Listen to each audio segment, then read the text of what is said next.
picking their cotton, gathering their corn. West Tennessee resident Travis Lewis reflects on the farmland lost when the TVA took over parts of Henderson County in the early 1960s. Taking 12,000 acres from over 150 families, had quite an impact. Created a lot of controversy too. The TVA later formed the Beach River Watershed Development Authority and built 7 lakes. Basically everything you see underwater here was farmland. The transformation left a deep mark on families across the region. Pardon me for getting emotional.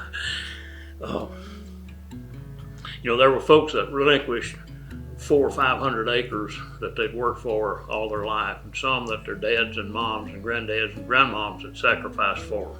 In 2023, Lewis began documenting these stories, capturing the challenges of 8 families who lived through it. Here's where their property was. He turned those stories told by their children and grandchildren into a book.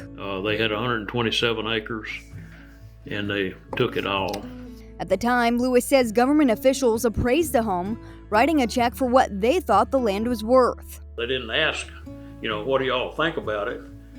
They were told this is what's going to happen. But Lewis says not everyone gave in quietly. Now, some of them were stood off at gunpoint when they arrived, while others resisted in silence, never even cashing their checks. And they sent him a check for $100 an acre, $24,400, and he sent it back to them. He died 30 years later, never did cash it.